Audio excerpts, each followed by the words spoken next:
Well, hey, good morning, everybody. Appreciate all of y'all coming out. Just a reminder for those that are not like me, today is Valentine's Day. So just a last minute reminder. Let's go ahead and stand up. I believe we're going to kick it off with the pledge. Waiting on the slides.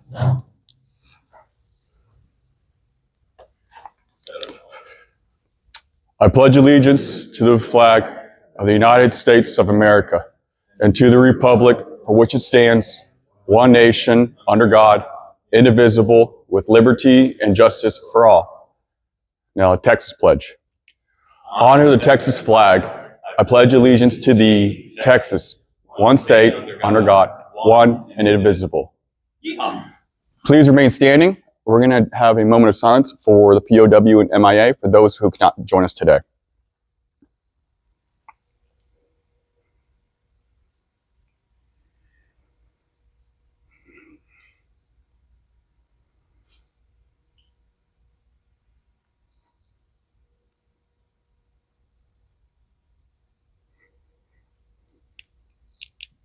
Okay, thank you. Go ahead and take a seat. Okay. Okay, we're going to do some introductions now. So go ahead and say your name, branch of service, and anything military related that you want to share. What we'll do is we'll start on this side and we'll just work our way over. And if you have anything in particular you want to share, go ahead. So I'm going to pass the microphone over to my friend, Mr. Lewis. I rarely need a microphone. Tommy Lewis, U.S. Navy, submarines, 88 to 94. Michael Goff, Marine Corps, 89 to 19. Kelly Castleboy, Patriot, and I did speak with Bill Smythe yesterday. He's a longtime member of this organization, and he now lives in Grapevine, and he just want to say hello to everybody. And he did give up driving, so if you ever want to give him a ride anywhere, he would love that. Eric Wright, Army retired, 96 to 19. Hi everyone, I'm Joe McDonald. I was a Navy Corpsman, FMF, from 2012 to 22. Alderman Bruce, Marine Corps, I was avionics technician from 15 to 20.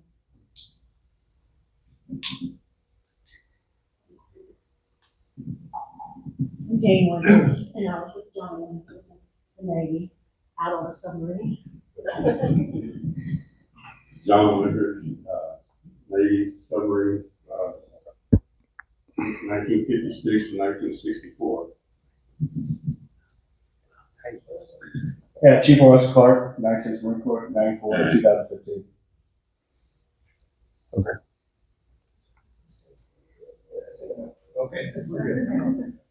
George Robinson, Air Force, SAC, 1964 to 1968, JC-135, crew chief, boom operator. Hi, my name is Rick Gresh. I'm American Legion Post 14 Southeast, and they invited me today. And thank you for everybody I met so far. Friendly reception. What a great group. I'm 27 years USAF. Flew little airplanes all my life, 25 out of 27 years. And I went to work for Lockheed for 22 years and sold the airplanes that I flew for 27 flight years. So it's good to be here. Thank you. Scott Spence, 7 years active duty, A-10 hog driver. And I finished up in the reserves. And if anybody doesn't know what the A-10 does, it saves the Army's ass. Yeah, I will say also thank you, A-10s. We had a couple gun runs ourselves in Afghanistan. Emily Lavich, Air Force nurse practitioner, flight nurse, love our medics, and retired after 30 years. The reason Scott looked at me when he said that is because I'm Army. My name is Dick Sherwood, Army Artillery, 1970 to 1997. I'm Jeanette Tiffany, I'm a patriot. She's the mayor. Stephen Archer, Army. This is really boring. I'm Nicole Archer. I'm the development director at GallantFew. I'm a patriot, and I'll have gallant announcements later. Dennis Sheridan, 1968 to 1972. What are you? Army, infantry. Is there anything else? Yes. Sean Nelson, the aviation ordnanceman, so we chased 2 subs, 85 to 93. We missed somebody over here. Eddie. That's sir. Eddie. Eddie Padilla, 1969 to 71, Army. Yeah, I'm sorry right there. Kathy, did you put that picture in the slideshow for the gala? Hello, everyone. So it's next slide. It's the next one. Thank you. Air Force. I'm an American Forces Network career shooter, and I like to drive one of these. Hi, Rodriguez, U.S. Army, 2003 to 2010. Kathy Jones, U.S. Army, 87 to 97. Steve Ralph, Army. Right. Doug Rhodes, retired Air Force veteran, GallantFew ambassador, climbing coordinator for our climbing program. Thank you. Just a light introduction. Oh, all right. Garry Ash, Seabee, I'll be talking to you all today. And my name is Zach Sabalos. I served in the Marine Corps, and I served over in the Sangin District of Helmand Province, Afghanistan. And now I am the Veteran Support Specialist for GallantFew. So I am blessed to know all of you folks, and I'm here because a lot of you as well. We have a couple of little announcements we want to go over. Emily, do you want to say anything about the... Sure. And I also want to say I wore a Valentine's shirt today, so I remind all the guys to remember their sweeties today. We will be passing around our candy tip jar, so we're already collecting for 4th of July. Yes, I do plan ahead. So we'll buy candy to throw from our parade. Whatever we do for the veterans, we'll either have cars, Corvettes, or float, and we'll check out the candy for the kids. Oh yeah, it's a big year, 250 years for America, our birthday. So parade's gonna be huge, and we better come through with the candy. Yep. So thanks for any contribution. I'll be collecting every month until we reach our goal, which is $1,000. No, I'm kidding. Thank you, Emily. Appreciate that. Yeah, right. Costco or Sam's Club. That. And we have one big event coming up for next month, and I'm going to pass this over to my coworker. Told you I'd be back. Hi, guys. I'm gonna come up here. So I'm a development director at GallantFew. I had the pleasure of planning our gala last year. We're in the midst of planning this year. We are 4 weeks today away. So on the 14th of March is going to be our gala. I have just reminder cards if you didn't get one in the mail because I don't have your mailing address. I'm sorry, but I have a card I can give you. We are going to have an MVA table at the gala, table C8. After the meeting today or during the meeting, if you want to be rude to Garry, you can come talk to me and I will get you a seat at our table, compliments of our event sponsors. So 8 seats, let me know if you would like to come. I don't think we're doing anything super crazy, but we do have a live auction. We have a hunting trip to South Africa that we're auctioning off. We have a private shooting lesson with an Olympic medalist. Other cool things. We have like a cool family portrait. You guys probably don't care about that, but it's pretty cool. Like the big heirloom portrait that you put above your like fireplaces. You all dress fancy. We have one of those. We're gonna have a whiskey pull again. That was a big draw last year. Whiskey and bourbon. You get what you get. You can trade if you want to, but don't come crying to me. All right, that's it. Oh, just kidding. I have one more thing. I need your help. I have a lot of MVA t-shirts. We have a few folks wearing them today. Kelly is our beautiful model. I have like 5 or 6, I think, extra large t-shirts. Those are free to a good home. That's it. Oh, great. Awesome. Thank you, Nicole. Does anybody else have any announcements? Mr. Rhodes. Yes. Got notified recently that City of Fort Worth and their northern animal care clinic is having a He wants to. Pause for Patriots fair out of North Fort Worth Animal Shelter. It's off 287. So last couple of times that they've had events, I've been out there and Nicole has been contacted by Garrett from the city of Fort Worth, so we're gonna take a table out and set up to talk to people about GallantFew and MVA. It's May 16th, you can put that on your calendar, and it'll be from noon to 4 p.m. So, like any help and any people that like to come out and hang out with us for supporting GallantFew and MVA. Thank you. Here, Doug.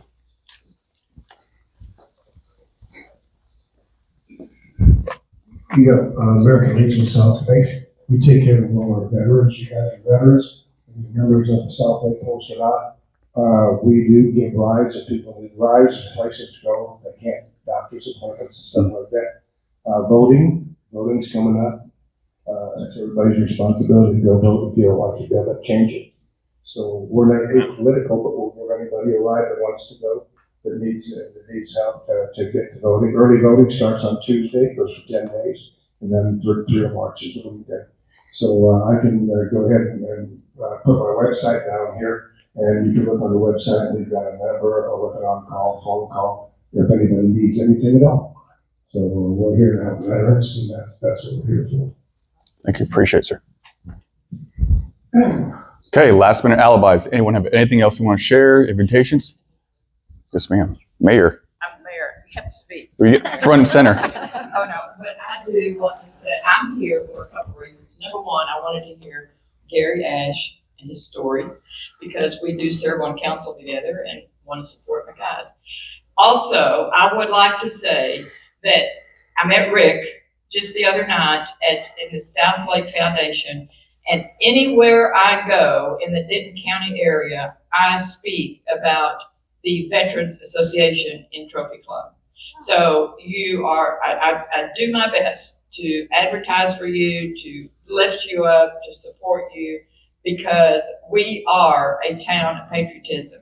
And I want to say thank you to this organization for helping us become the Texas Town of Patriotism. We are designated as the Texas Town of Patriotism. You can announce yourself. It's a great honor to be able to say that in front of our peers in Denton County. I was at a meeting last week where all of the main towns, Haslett, Westlake, everybody, and I get to say we are the Texas Town of Patriotism, and we get a lot of applause for it.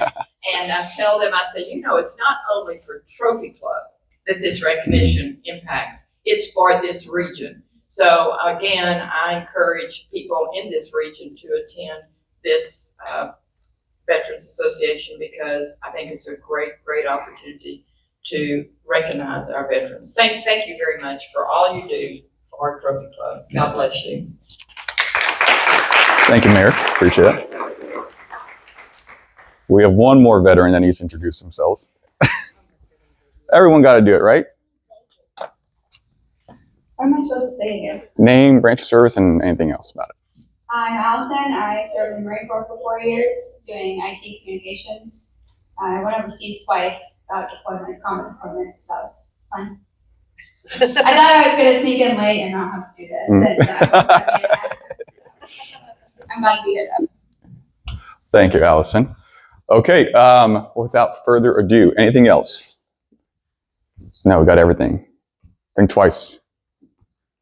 Or else be doing push-ups like me for forgetting things and having to go back to Carl's house. We're good? Okay.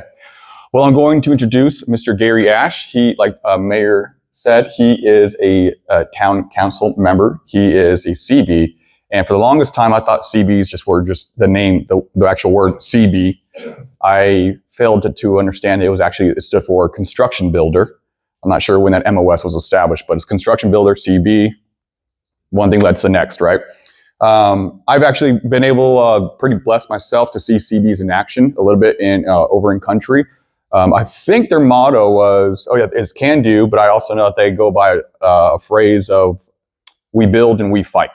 And I think that's very similar along to combat engineers that I've worked with very, very intimately with within the Marine Corps itself. So very different. I know they wear a different uniform, but the mindset is the same. They know what to do when it comes to their jobs.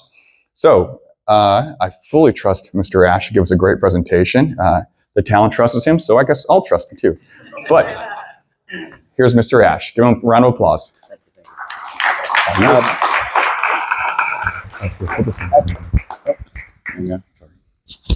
Actually, I prefer without a microphone, if that's okay. Can everybody hear me? Okay, great. Let's see. So before we started, first of all, it's an honor standing in front of all of you here today. It's an honor and it's a privilege. And the other thing too is today's Valentine's Day, right? So I handed out 4 cards before we started here. And if I could get each one of the ladies take turns, because we're going to put a little light military humor in this today, to stand up and read their card. So I'll let you go first. Put me at ease, soldier. Say you'll be my Valentine. Next one. Put me at ease, soldier. Say you'll be my Valentine. There you go. Do you think you could be my friend? And then we had one more in the back. A salute to the red, white, and blue, and you. There you go. So I have extra cards in case any of you guys didn't get one for your female at home. And then everybody gets, you want to pass all those around? I brought you guys each a lollipop. So one of the things I'm very proud of is being a Seabee. Everywhere I go, as a Fuji, I always get a lot of feedback from fellow military members, and honestly, you know, I love it. So I'm going to kind of walk you through life here today. So today, happy Valentine's Day. I'm your Huckleberry today, okay? So, you know, one of the things is, how many of you saw this, the GallantFew picture that was posted up on our website a while ago? So one of the things is that picture was actually taken on the top of Mount Fuji. The man right over there, right there, actually is a Marine stationed out of Okinawa. We met that morning, became buddies within seconds. You guys know how that goes. So behind every picture, you're right, there's a story. So today I'm going to tell you the story behind that picture, but I'm going to start back in the day when I was a little bit younger. Grew up in a house where actually food was a luxury in our house. And when I say food is a luxury, I mean the government bought my breakfast and the government bought my lunch. So one of the things is, as a young man, when the government buys your lunch back in the day, you got a letter and you took it to the lunch lady, and she gave you lunch tickets. Now my lunch ticket was the same as everybody else's lunch tickets, whose mom and dad gave them money to buy lunch tickets. But inside here, my lunch ticket wasn't the same. Okay. So one of the things is, at a young age, I have a lot of appreciation and gratitude for this country because it's done so much for me. But as a young man, I was in a lot of trouble. I'll be honest with you guys. You know, my mom, when I joined the military, just as I turned 17, couldn't understand why I joined the military at such a young age. And, you know, I just was in a lot of trouble, and I knew it. I had to make a change in my life, okay? Had to make a change. So a lot of times when people say thank you for your service, which we've all heard, right? Inside I say thank you for saving my life. Because if I hadn't gone in the military, my life would have gone in the wrong direction. That would have been me. Now, I would have been a really sharp-looking prisoner. I probably would have been running the joint give me a couple of years. But I was just on a bad track in life, and I needed something dramatic to change my life, to get my life straight. So anybody who knows me knows that I am a strong believer in divine intervention. You know, I set goals for myself, but ultimately, at the end of the day, he knows where I'm going, right? That's the way I look at stuff in life. So my military career actually started with a conversation with my dad. I was 16, almost turning 17. My dad comes in my room one day and he's like, hey, you know, you're 18 next year. What are you going to do? Like, let's see, because my life was, I was a stock boy at Kmart. I went to school. I played on the high school soccer team, right? Had dates on weekends with my girlfriend. Man, had a tank of gas, had a pickup truck. Life was good.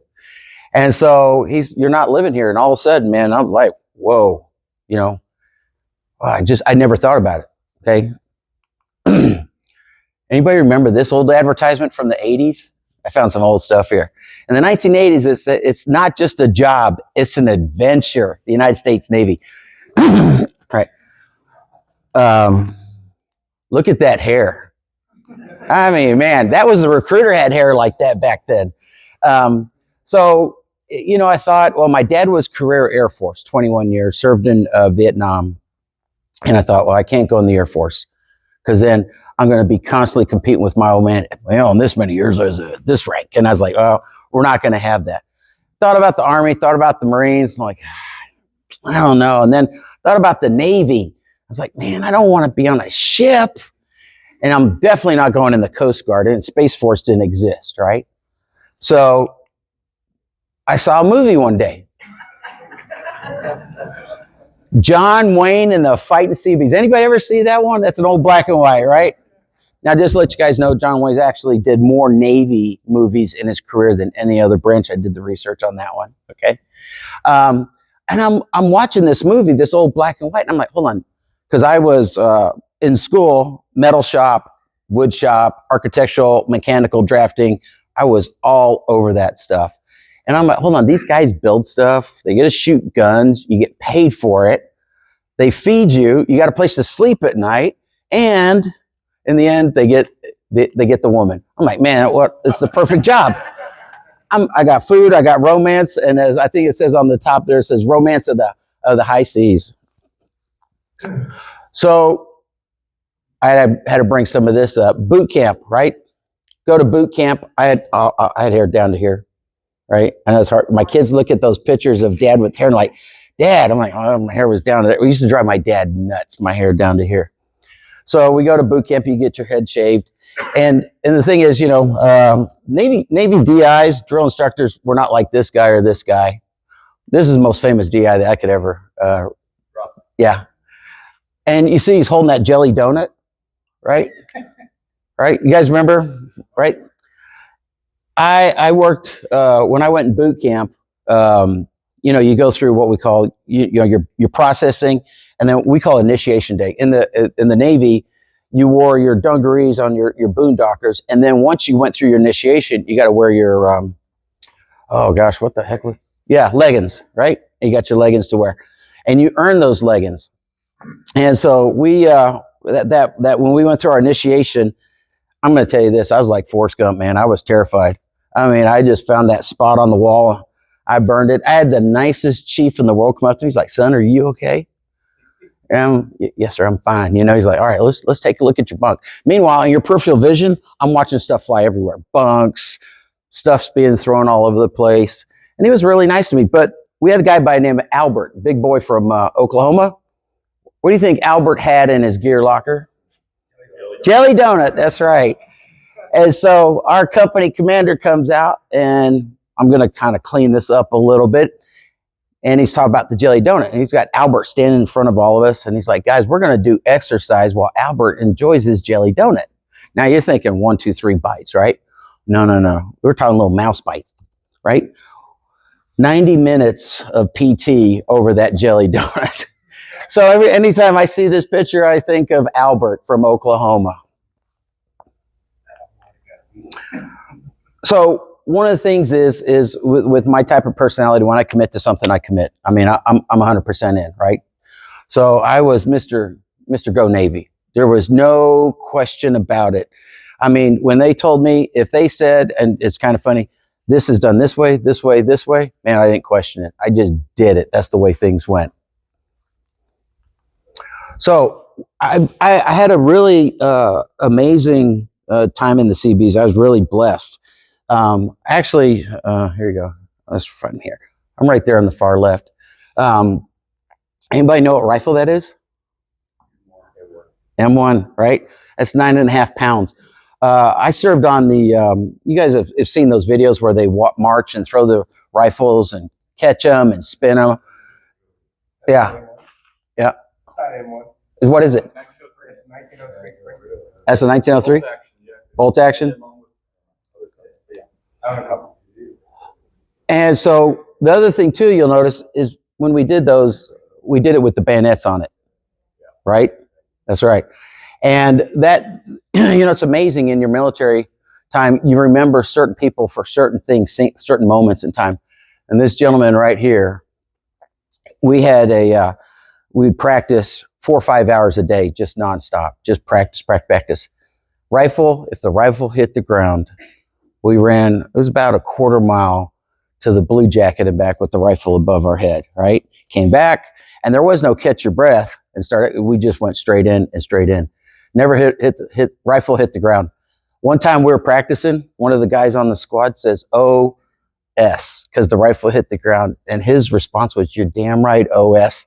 Boom, and we took off running. But one thing is, I still look at it now, and I watch those videos of those guys. I'm like, man, how did I do that? But you just, that constant repetition and practice.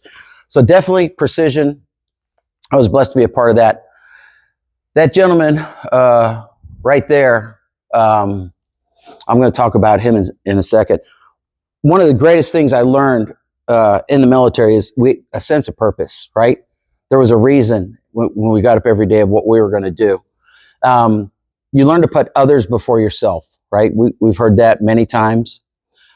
Leadership, one of the greatest things is when you start out as enlisted and you move your way up to the ranks, the military does teach you leadership, right? Mission-based, when we're told to do something, what do? We don't sit there and come up with excuses, right? We figure out a way. We may have limited resources, doesn't matter. May have limited personnel, doesn't matter. We still do it. Pride. How many people have done push-ups over a piece of lint on their uniform, right? Yeah, exactly. To this day, I still look at stuff and I'm like, look for that little piece of lint.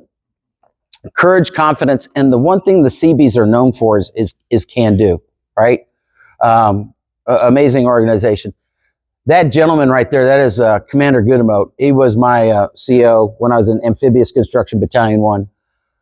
Amazing, amazing gentleman. He passed on 4/27 of 23. He also served, before he was a Seabee, he was a navigator and a radio operator and got shot down in Vietnam, spent 6 years in captivity. So when you see the parade, and I have that black Corvette with the POW flag, that's for that man right there. I once was a witness at a captain's mass with him, and the young CB mentioned that he did something because of peer pressure. I've never seen anybody in my life just come so unglued like snap of a finger. And he explained to that young man about peer pressure. Just an amazing, amazing man. Still remember him to this day. Now, here's the greatest thing about being in the Seabees. We're trained by the Marines, right? And it is kind of funny is we are literally handed over to the Marine Corps. So, we go through the same O course and all the other stuff. So we do the convoy training, all that great stuff. And then we have our 3-day simulated action where we're defending a beachhead and the Marines are our attacking force. And in the Seabees, you start out and there's various stages, and I'll explain that on the next slide. But I'll tell you a quick story. We were doing a 3-day defense, and I was an M60 on an M60 crew, right? And I'm like, 8 o'clock, 9 o'clock at night, dark. I'm like, I gotta use the restroom, guys. So I leave my foxhole to go bathroom. I come back, my crew got captured by the Marines. I came back and I'm like, am I in the right foxhole? Well, that's my stuff. And so I go to the command post. I'm like, I don't know what happened to my guys. My guys got captured. That's what big guy looked at for me. So those guys became prisoners. And if you got captured by the Marines, you got put in the barracks and you had to clean their barracks. Yeah, so all those Seabees that got captured, right, had to go clean a toilet. So that's all good stuff. So, on the Seabee Memorial, it says, with compassion for others, we build. Oop, it's missing a piece there. Oop.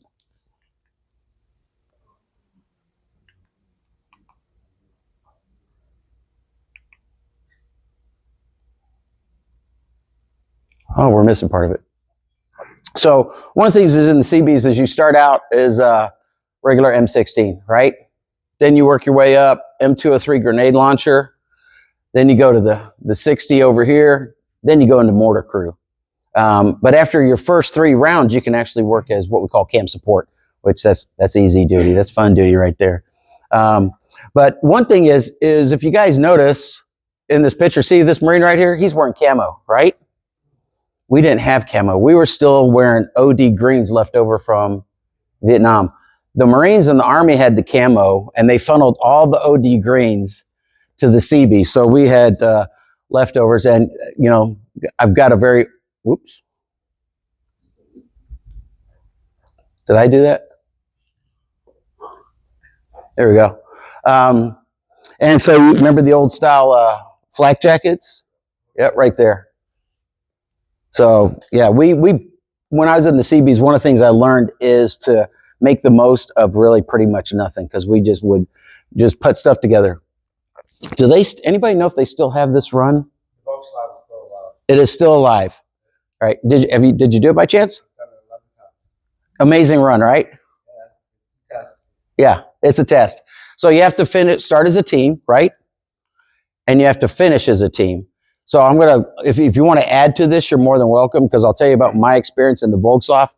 First of all, it's a 10K. It's in the mud, the water, you name it. You want to go ahead? Yeah, there's an obstacle. I think it's every 400 yards is an obstacle. Right. And so up and down over ammo bunkers. Cargo neck mounts, walls, tunnel, low crawl, concentrated wire. I mean, each Volkswagen is a little different depending on which base it's on. Yep. And so Constantine wire, low crawls, the tunnels, right? Submerged, you name it, they throw it at you. And you have to work together as a team. That's where teamwork comes in, because, you know, there's always one person on the team who's always struggling, right? And so you motivate that person and you kind of pull them along. So a little bit of funniness here. You notice we're all wearing headbands. Rambo had come out. Okay. Okay, John Rambo had come out. You notice we're wearing camo. We actually had to borrow that from the SEALs. So the tall guy right here, that's Doc. He was on the teams, and we were wearing our greens. He's like, no, I'll get you guys some camo. So we actually borrowed the camo from the SEALs across the street in Coronado, California. But you have to finish as a team. One of the most challenging parts for me is they had us running through a creek, and there's these ropes coming up out of the creek, and the whole area was wetted down before all the mud. And yeah, and you got to pull yourself up. And then there's guys standing at the top with fire hoses. And if they don't like the way you look, boom, they hit you, and you go back down into the creek. So one of the things is I definitely learned in the Navy, and especially in the Seabees, is loyalty, right? We all have loyalty not only to our country, right, to our branch of service, but to the group that we serve with, right? We have that loyalty. It stays here with us. I was very blessed. In 3 years, I went from E1 to E5. I mean, I moved it every time. I just hit it perfect. But the one thing is when I was in, I was 100% Mr. All Navy, and that word gets around, as you know, right? And they came to me just when I was going to pin on E5, and they said, "Hey, we want to talk to you about becoming an LDO, limited duty officer, in the Navy." I'm like, "Oh, okay." And, you know, I'm thinking, man, I get to look pretty. I get the whites. I get the butter bar. Woo, you know.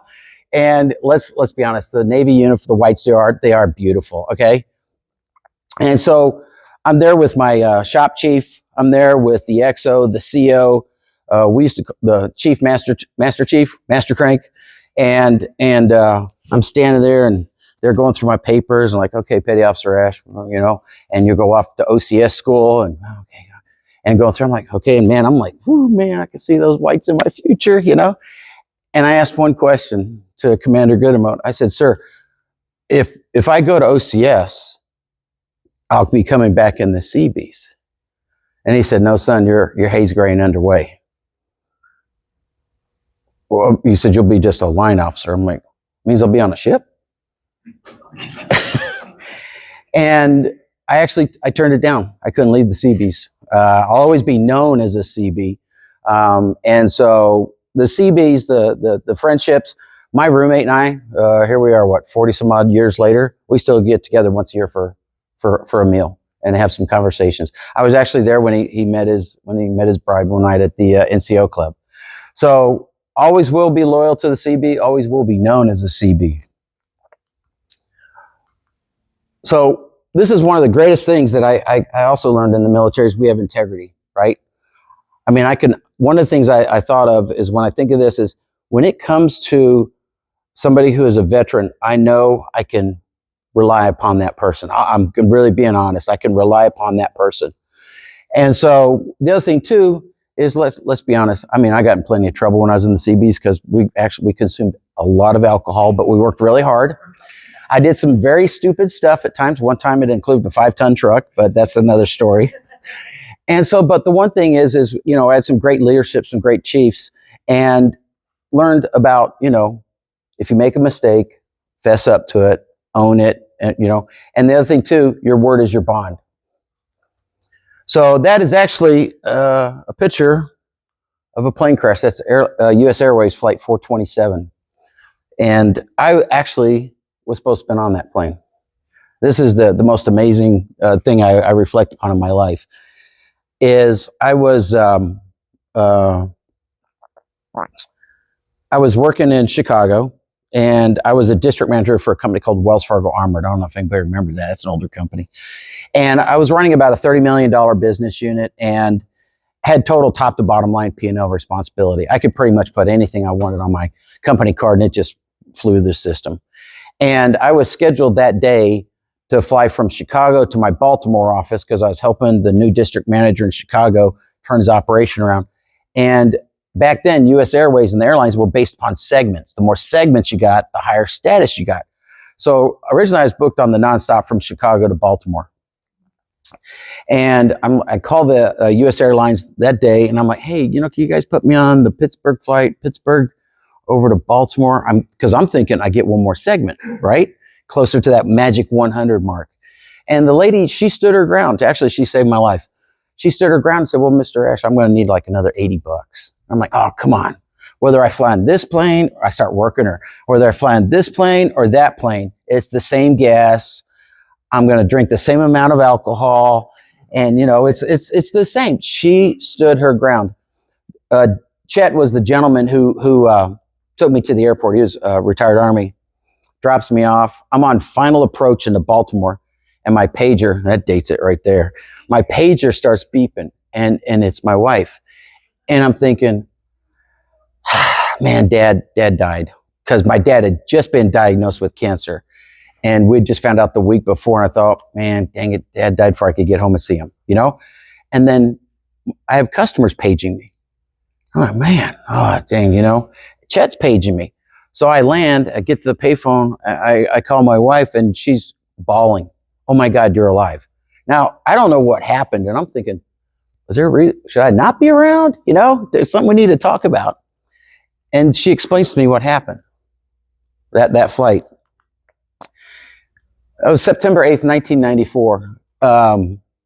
28 seconds, and that plane went straight into the ground. For the longest time, when I was on final approach, my kind of way of coping, because that's just a heck of a moment, I sit there on my watch and count out 28 seconds. And next time you're on a plane, count out 28 seconds and watch what's going on in the cabin on final approach. People putting their bags in the overhead, flight attendants are coming through, and that would have, and so, integrity of not just spending that money to get that segment saved my life. And I'll tell you, the craziest thing is you're laying in bed on a Friday night, you come home, and you're laying next to your wife, and you're like, man, I'd have been dead for $80. And instead of tonight of her holding me, she'd be holding a pillow crying, right? So strong believer, integrity, that's where I'm very strong on that. The great thing is I call my buddy Chet, Army buddy. He's like, man, you're alive, you blank, blank, blank, blank, and he's like, you're coming back Sunday, right? Yeah, I'm gonna be back Sunday. He goes, you know what we're doing Monday night? I said, yeah, we're getting drunk. And we did. So we celebrated life that Monday night. But, one of the things is, as a veteran, I automatically, we kind of go through that little quick challenge where we challenge each other, like you did this or did that. But one of the things is integrity, trust, camaraderie, brother, sisterhood. And we do have some dark humor. I'm going to do a quick plug for Veterans TV. Has anybody seen Veterans TV? Yeah, okay. If you guys watch it, it's pretty doggone. It's funny, actually. It's funny, but it's dark military humor.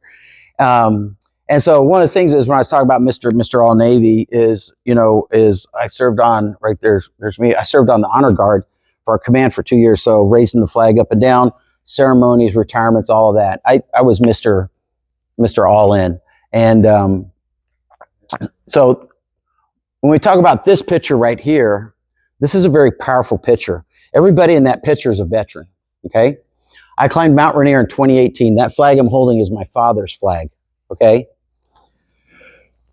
My buddy that I was climbing with, I said, hey, let's take the picture because this is for my mom, right? And I take that flag out, and as soon as I take the flag out, each one of those guys literally just like starts perk, what's going on here, right? The gentleman in the red shirt, that's a Marine. Look at him. He's smiling like a, look at him. He's actually a police officer in Ohio. He's like, hey, man, hey, buddy, what's the story with the flag, right? I said, well, it was my father's flag. He served our country for 21 years. And then he's like, you a vet? I said, yeah. He goes, well, what are you going to do with the flag? So I'm just going to take a picture of it for my mom. I didn't know any of these gentlemen in the prior 2 minutes. Each of them stood up and said, we're going to be in that picture. Right? That is powerful right there, where automatically there's that bond. Didn't know each other 2 minutes ago. Now I'm in this picture with you. You're my brother. So we do live on the greatest nation on earth, and I will tell you guys that all day long. We live on the greatest nation of the earth. I've had in my business years, I've had the fortunate ability to fly over 3 million miles, which is just crazy that I've traveled that far, and I've all over the world. And we have the greatest country. I'm just tell you that right now. The privileges we have, the rights, I just can't tell you enough how much I love this country. So one of the things I try to get through to my kids is how fortunate they are to live in this country, right? My kids have never seen a war. They've never gone hungry, right? They've grown up in a very good time in this world. So on my journeys, everywhere I go, I have these little American flags that I take with me. So this is some highlights. That's Mount Rainier. Everybody knows I do a lot with the Boy Scouts, right? So one of the things is in the Boy Scouts, we actually will take them dog sledding, running along the U.S.-Canadian border. And one of the things I like to do is get them outdoors. And so we do one called Musher Camp. And what they do is we set up, we get them all geared up, and we literally load up the sleds and we take off. We get to a point, we establish a camp for that night. Now we do teach them the skills ahead of time. They are given a couple thermarest pads, the foam cells. They're given a tarp and 2 sleeping bags so they can double bag, and they have to make a shelter and survive for 2 nights. Negative 32 degrees on this trip. You can see all the frost there. The moms were worried about their sons. Oh my gosh, negative 32. It was just crazy. The boys came back and had the most amazing time. But the great thing is they know how to survive in cold weather, right? They learned that. So there's that flag's been there. And then you'll notice right there, multiple flags. So each one of those flags is for my kids one day. Those flags got a couple more journeys in front of them. Then those flags will be framed and given to each one of my kids as a gift, because I want them to understand that they do live in the greatest country on earth, the greatest nation. And, I can't, if anybody's ever been by my house at night, especially at Christmas, my lights are red, white, and blue. Right, Emily? You've seen them. Yep. So now a little bit of bragging. Okay. So I did climb Mount Fuji in September. We didn't take the easy routes. Nah, we took the long route. So to go from this point here to what we call the 8th station, it took me 7 hours and 24 minutes, the group of just nonstop climbing. And if you see the profile for Mount Fuji, it's not, it's pretty much a straight up. The thing that I was impressed with, and I got to brag this onto the younger guys in the group, my average heart rate was 127 on that climb. So that's pretty good. But we did have a small problem, as you can see, at right about here coming down on the 8th station. Of course, there's on the mountain there, it's volcano. So you've got the hard volcano, and they've got this really fine silty stuff, and then you've got this like gravelly stuff. And when you come down, like that. So you want to dig that heel in. Heel went down, hit the gravel, started sliding like you're supposed to. but then hit a solid piece and went straight up. I did what I was supposed to do, brought my arms in as quick as I could, let the pack take the hit, still messed it up. Actually, tore up my rotator pretty bad. Didn't say anything to anybody. As soon as I got up from falling, I looked around to see if anybody saw me fall. I was looked around, and then what I did was I knew what was going to happen. I took my straps and I just cinched everything and just didn't say a word. We got to right about here, and I stayed away from the group. And remember, I'm climbing with that Marine also, Matt. And I stayed away from the group because I didn't want anybody to see that I was struggling, right? That's right, yeah. And he had seen me struggling, but he didn't say nothing. He was waiting for the right moment. And I took my pack off, and then to put my pack back on, this arm would not move anymore. I mean, I couldn't do anything. So I had to pick up my arm and feed it through my pack. And what I was going to do was feed it through, and then, one of the guides saw me. Hey, what's going on? And I told them, well, when'd you do it? Oh, I did it up here. And they're like, well, why didn't you tell us? Well, because if you injure yourself, you get a free ride in the bus, right? And I'm not riding in the bus, okay? Especially with the Marines there, I am not riding in the bus, right?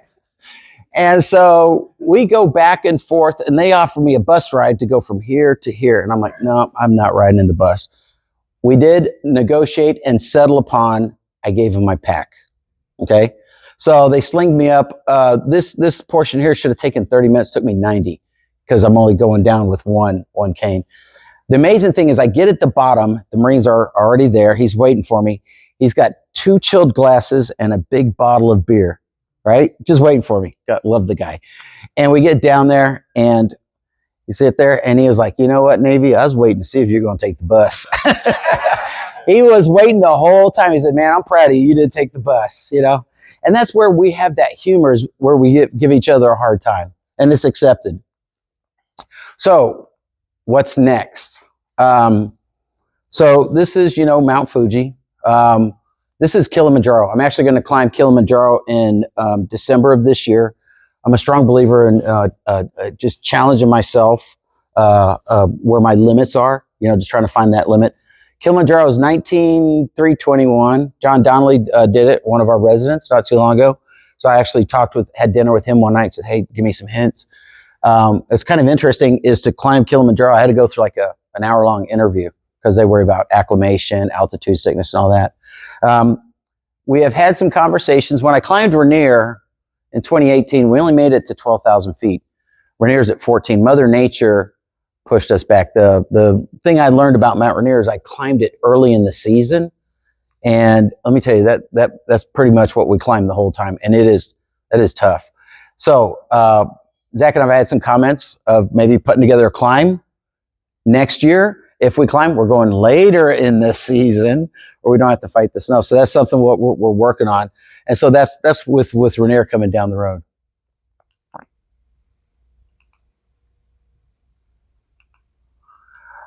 I've had this picture on my iPhone for years. How many have ever seen this picture before? Yeah, that is a powerful picture. That is just powerful. And one of the things is our country has gone through a lot of interesting times these past years, right? We've gone through some very tough times. The fabric of our nation is being challenged, okay? Let's just really be honest about that. But the one thing is that this nation is protected by the 1%, and the 1% is everybody in this room today, right? Those who have served, we're the 1%. So it really bothered me. And so one morning I got up and I started putting this 1% idea to paper. And I'm going to let you guys read this. And these are my words.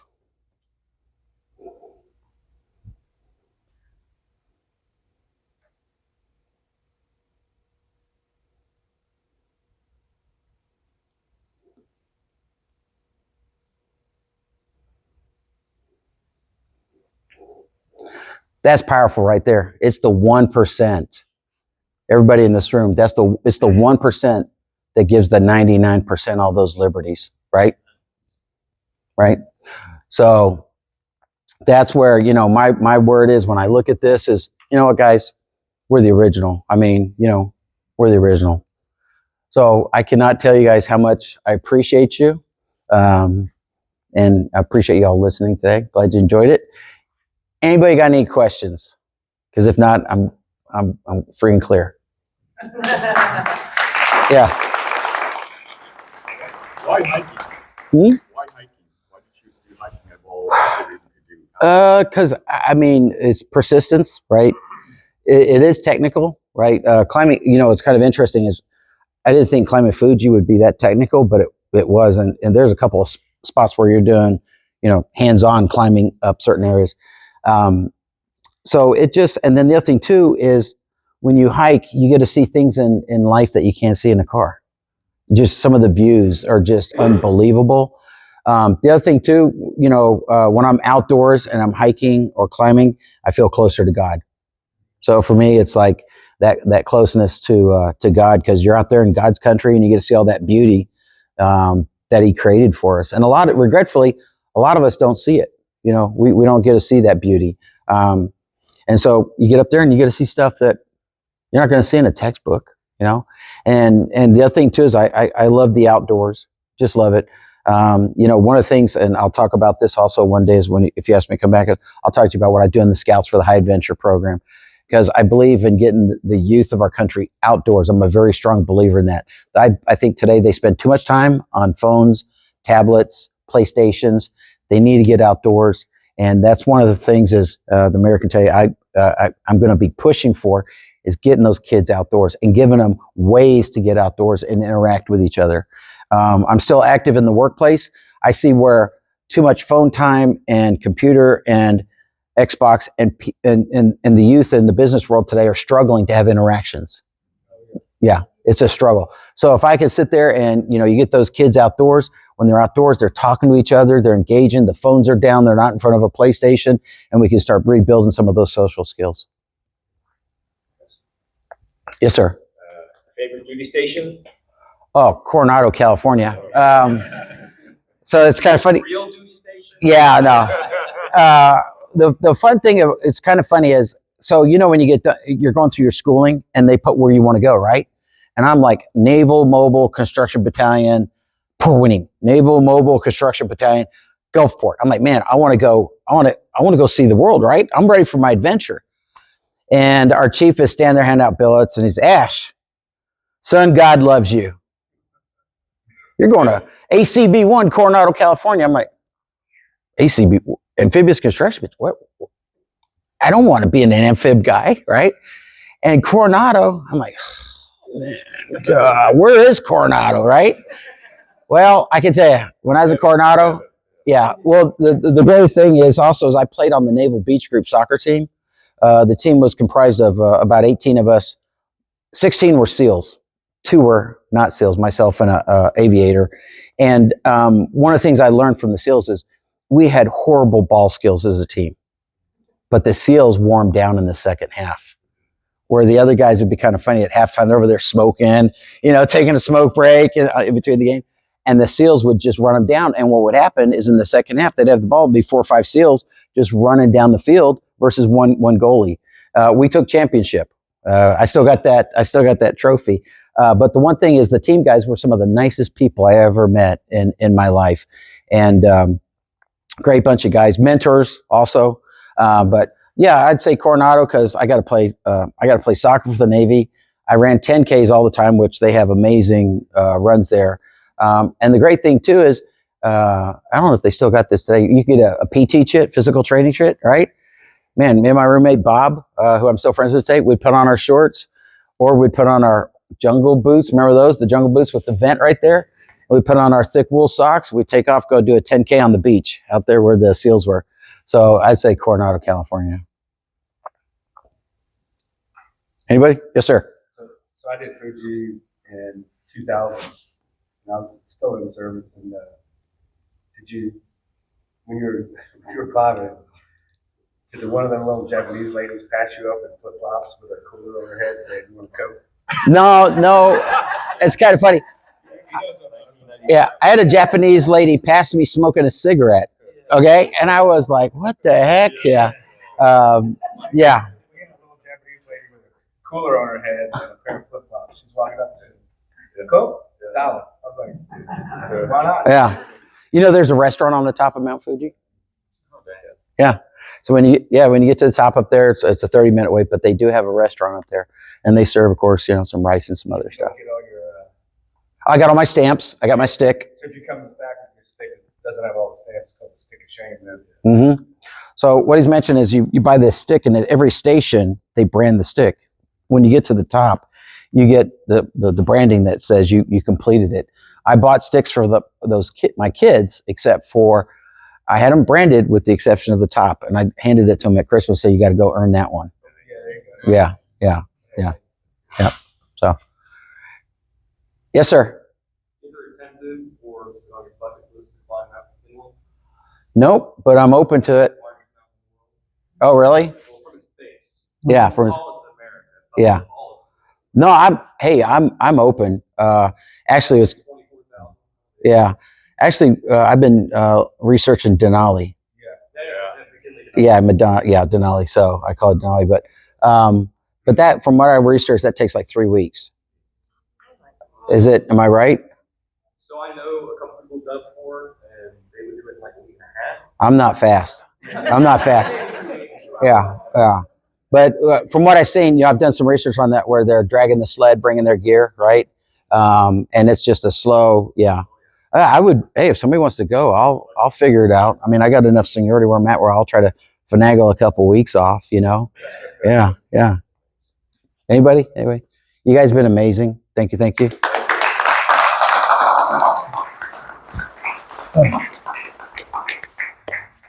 Now, there's one thing that I have to return. Ready? Come on up here. So I borrowed the flag, and now I'm returning the flag. So I will get this flag from you again in December. There you go. Let you hold that. We'll do a quick picture here. Yeah. Here we go. Here. Aaron will get it. 1, 2, 3. Perfect. Well, Thank you. Gary, appreciate it. Yep. Again, round of applause for Gary, y'all.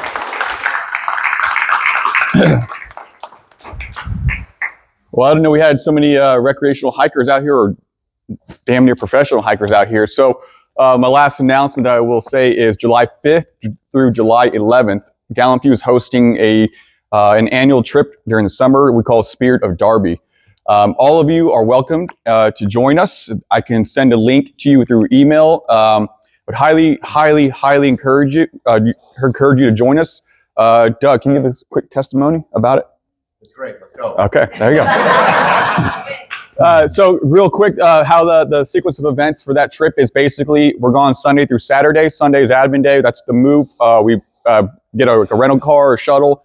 We drive from here to Colorado Springs. Monday is we hike as a warm-up for our big event, but Monday we hike Manitou Incline. So if you have, so if you haven't seen Manitou Incline, you don't know what it is. It's about how many steps, Doug? You know it. 2,768 steps. Thank you.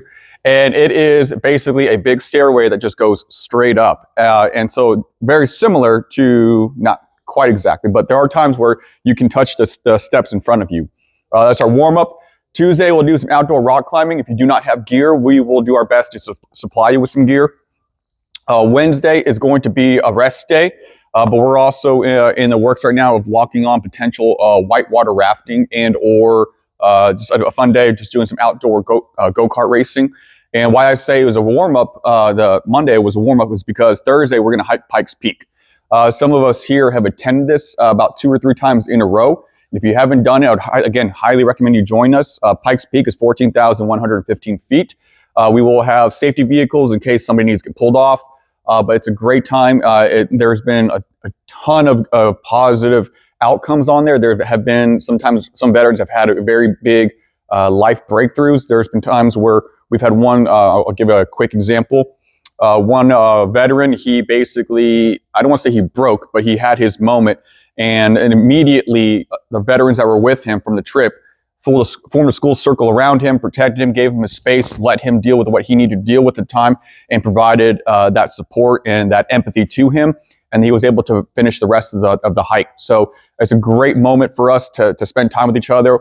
The beauty of it is that we all struggle, and when we all struggle together, we really strengthen the bonds that we have, not just as people, but as veterans. And that's what leads us as the 1% in this country that allows us to basically have the things that we have because of individuals like yourself. Friday, the last day, is we do a sweat lodge. Has anyone ever done a sweat lodge here before? Mm-hmm. Besides you. Sweat lodge has been performed by the Lakota Indian tribe in Denver. We'll basically shuttle up from Colorado Springs to Denver. If you haven't done it, it is... It's a spiritual awakening and it's uplifting. It's not easy. It's about an hour. They do 4 doors where they will open the doors 4 times. You get in the first quarter, halftime, third quarter, and then the end of the game. But they pile the grandfather stones in the middle of the inipi, which is the structure, and it's completely dark when they close the doors. And they put water on the heated rocks to create steam. Our leader, Carlos, would chant, sing prayers, and guide us through that time. And it's one of those things that you laugh together, you cry together, you sweat together. Thankfully, nobody bled together, and you stay together. They ask you to think of one thing and concentrate on one thing during your time in the Inipi. I'm not ashamed to say during the 2 years I was there, I asked for help with my peace and serenity because that's the apex of my life. And my higher power during my time in the grandmother womb of the Inipi granted me the ability to successfully get my peace and serenity. So I'm very happy to say that I have peace and serenity today because Grandmother Earth has helped me gain it and achieve it. And I'll be honest, when I got out of there both last 2 years, I was ready to go do something. Everybody else was kind of, I need 15 bananas and 3 Powerade. Thanks, Doug. Yeah, I was one of those guys. I was the last one because one of the things that the medicine man tells us and shares is basically the more you feel the heat, the panic, the anxiety, the stress of being inside of the Inipi, is basically the more weight that you're carrying. And for me, I brought home some things from Afghanistan that I still deal with to this day. But luckily, I was able to go through it with this group. And there's one guy, his name was Bo. He was looking at me whenever between the doors, and he was saying basically, he's like, I've been in combat. He's like, and I've been, I think he was a police officer too, I think, or something like that. He goes, but I've never seen the man's chest beat as hard as I saw yours beating out of your chest, because I thought it was going to basically come out of your chest. And I was like, it was basically one of the most profound experiences of my entire life. And I've done everything from serving a war zone to being homeless. And that says something about this trip. So if you are interested in getting outdoors and going with us, please reach out to myself or Nicole or Carl, any of the GallantFew team members, any of the GallantFew ambassadors here. We would love to have you. It's a great experience. Friday, that drive back down Colorado Springs is a little quieter. People are processing some things and whatnot, which is fantastic. And then Saturday, we make the move back home. So if you're interested, I'll post it on the MVA Facebook page. I'll send it in emails as well. But please do not hesitate. And if you want to donate to maybe sponsor a veteran, please get with me, Nicole, or Carl again, or one of the ambassadors, and we can go forward from there. But at this time, we're 11 minutes over, so I appreciate all of you coming. I'll see you next month. We might have a GallantFew speaker. Frank, maybe? No, so next month, so our next MVA breakfast is the same day as our gala. So we have some of our board members and things that are actually coming into town for the gala. And so that Saturday morning, Trevor Brunel is one of our newest board members. He will be speaking at breakfast, and then go home, relax, have lunch, and come party with us at the gala that afternoon. It's actually just right across the street here at Circle Key Ranch. So. Yeah. I just want to say real quick, hi, I'm Aaron. I do all the social media and content for GallantFew. If anybody who's willing to do us a huge favor and go on Facebook and share or post about the gala, that would be amazing. We'd love to get as many people in as possible. Thanks, Aaron. Appreciate it. Put you on our website too. Thank you, sir. Appreciate that. Any questions? Any alibis? Moans, groans, complaints? No? Okay. All right, everybody. Well, I appreciate all of you coming. Thanks a lot. Take care. if you show up.